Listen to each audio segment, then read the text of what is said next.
So the Pokemon Direct came and went yesterday, and probably the most exciting thing for me was the announcement of Pokemon Champions, which was something I completely did not expect at all. But knowing what this game is and its potential, I really think that Pokemon is headed in the right direction for once. And today we're going to be taking a look at what Pokemon Champions is, what does it entail, and what this could possibly mean for the future of Pokemon and the main series game. So if you guys do enjoy the video, you guys already know what to do. Leave a like, comment down below, and subscribe for more Pokemon content like this. We're on a roll. You guys are showing a lot of love, and I really do appreciate it.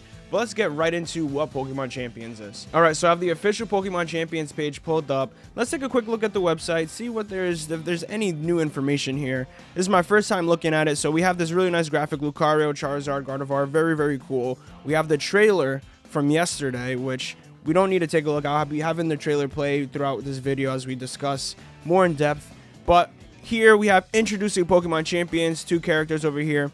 Get ready to experience everything you love about Pokemon battles all in one place in Pokemon Champions. This new battle-focused game will feature familiar mechanics such as Pokemon types, abilities, and moves, creating an environment conducive to rich and varied strategies for new and experienced trainers alike. It's just not familiar mechanics. You'll be able to bring in classic Pokemon from Pokemon Home too. Look forward to cross-platform battles alongside your favorite Pokemon on Nintendo Switch and mobile, which is major, but we'll discuss that further. With a variety of different modes available to your desired experience. And then we have a few screenshots here. Again, everything I'm pretty sure is from the trailer as well. So we have Dondozo, Aegislash, Hisuian Samurott, Charizard here in these 2 photos. We have the mobile, which I said mobile is massive, but we're going to discuss that again. And then we have Charizard X here, and then the terrestrialized Dondozo. So definitely a lot to look into, to talk about. But let's get into why this can really be the solution to all of Pokemon's problems. Well, most of them. The first major thing about Pokemon Champions is that this is not only going to be releasing on the Switch, but it's going to be on mobile as well.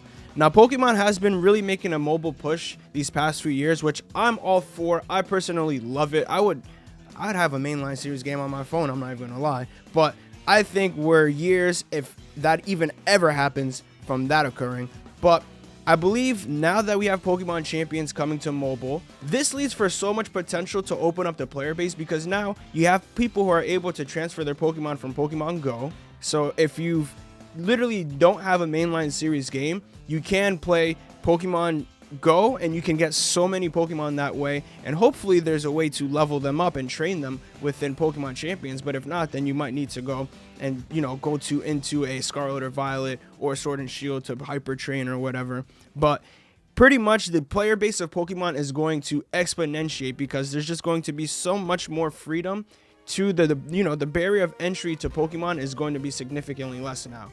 And you no longer need a Nintendo Switch to be able to have that classic battle experience that you're not able to get anywhere else other than a Nintendo console. So major W for Pokemon. I think this is something they need to continue to push for, mobile integration alongside of their mainline series games. And it doesn't need to necessarily be, that mainline series game on a mobile like I was saying before, but this is a perfect example of what Pokemon should be doing to not only expand, overall get more Pokemon in the hands of people. I would also think this would allow for a lot more creative freedom in the mainline series Pokemon games. So now, rather than having to keep the same battle system, as we can see like it's being done in Legends ZA right now, we can begin to evolve it. We can begin to grow the system that's tried and true. Don't get me wrong, I love my classic battle system.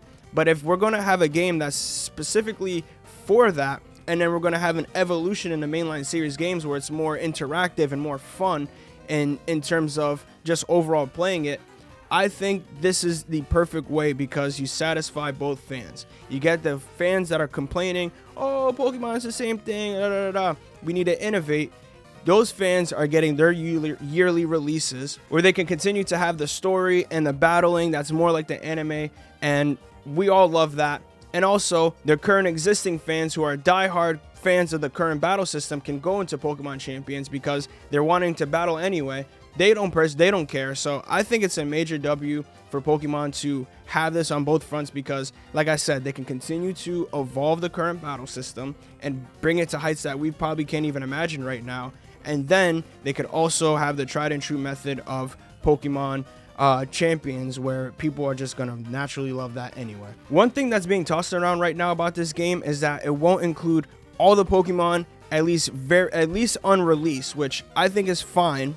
But if this game really wants to reach its true potential and really solve that Pokemon problem, that Dexit problem, this game needs to have all the Pokemon. I don't care if you want to battle with a Weedle. Have the Weedle there just so somebody can battle with it, because Pokemon, what we need to realize is Pokemon is the top grossing media franchise in the world.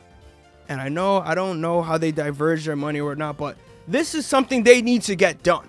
There's no reason why this game cannot have every single Pokemon in it, because they're going to be charging you. This is not a free-to-play title. It's going to cost you Nintendo Switch Online. So let's put a little bit of extra effort into it. And again, you know, it's 2025. Having everything released on a game on its release day is near impossible now for most of these titles. So I really can expect every single Pokemon to be there on release. So I'll be fair there and realistic there. But there needs to be an effort, and it needs to be top of mind to get every Pokemon in there, just so you can't have fans saying anything, don't have them complaining. And in every generation, you know, eventually, it probably doesn't need to be right after the generation releases, but a few months later, you can start incorporating and adding those generational Pokemon, you know, the Gen 10 Pokemon into this title. Even regarding our discussion yesterday about Legend ZA on our previous video, people are still very skeptical about the graphics, and I can't blame them. Me personally, I don't mind them, but I put Pokemon's on a completely different scale for video games. It's 2025, and I know I'd be foolish to expect 2025 graphics from a Pokemon game, but I will say I have a little bit of more confidence going for them going into the next console generation. So with the Switch 2, it's going to be so much more powerful that I don't think that they can have any more excuses. So now that Gen 10 has been mentioned, I have to think realistically, that's when this game is going to be releasing. I don't think this is a game we see this year, unfortunately. I think this is something that's going to be tied closer to Gen 10 and the 30th anniversary of Pokemon, simply for the fact that they just said it's in development. No timeline. Same thing that we're going to be expecting with Pokemon Legends ZA. It's probably going to be silent. They might probably give us a few little tidbits and nuggets coming in the upcoming few months and into the summertime when they have like the August Direct. I'm pretty sure, if they still even have those. But this is not anything I expect this year, and probably not at least until Pokemon Day next year. So we're gonna have to hold on a little bit longer, but overall I'm so excited knowing that this thing is in development, knowing the potential of this game, and overall just something to really look forward to as a Pokemon fan going into the next year. But that's gonna end the video off, everyone. Let me know your thoughts about Pokemon Champions. What do you guys think about this title? Do you think it's anything that I expect it to be, or do you have any lesser expectations for it? Personally, this is going to be probably the game that I end up playing the most after Legends ZA. I'm not even gonna lie, but we'll see. There's a lot to look forward to as a Pokemon fan now. So really stay tuned to the channel. We got 200 subscribers as of yesterday. So yo, thank you guys very, very much. I really do appreciate that. But you guys already know what to do. Leave a like, comment down below, and subscribe for more Pokemon content like this. And I'll see you in the next one. Peace.